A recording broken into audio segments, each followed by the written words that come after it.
Pagkatapos na nagsilabasan ng mga balitang paunti-unti na ngahong napapalitan si Joel Embiid na mga batang players ng Sixers katulad ni Tyrese Maxey at VJ Comby, sa ngayon sa kanilang laban kontra Indiana Pacers ay si Joel Embiid mismo ng panalo sa kanila. Vintage Embiid ang ating nakita mga idol, mayroon siyang 39 points, 9 rebounds and 3 assists sa labang ito. Ang kanilang rookie na si Edge Comby, 22 points, 4 rebounds, 5 assists, samantalang si Paul George, 23 points. Kaya pa rin naman ni Joel Embiid na makipagsabayan, especially ngayon sa mga batang kupunan, sa mga batang center. Ang problema nga lang kasi ay marupok na ang kanyang katawan at mahirap yan para sa kanya. Pero kung healthy naman, ito yung kanyang may bibigay para sa kanyang kupunan. Definitely, mahirap po ang gantong kalagayan sapagkat kailangan po siya ng kanyang kupunan bawat laban. Pero imposible naman na mangyari yon. Kaya sa ngayon, ang kanilang gusto ay magpakita itong si Embiid sa kanilang pinaka-importanting laban at doon siya makakatulong. So far sa performance nito ay mayroong ipinarating na mensahe si Embiid na hindi pa siya dapat palitan sa Philadelphia.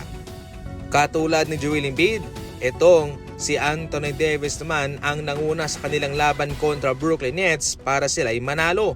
Mayroong 24 points si Davis, 14 rebounds, 3 steal, and 3 blocks.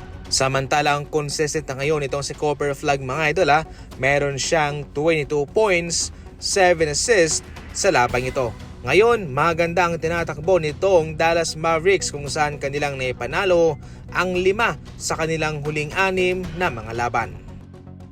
Nagpaliwanag mismo si Coach Steve Kerr sa kanilang pagkatalo na malaki raw ang ginampanan ng kanilang kakulangan sa depensa versus Minnesota kung saan sila'y natalo.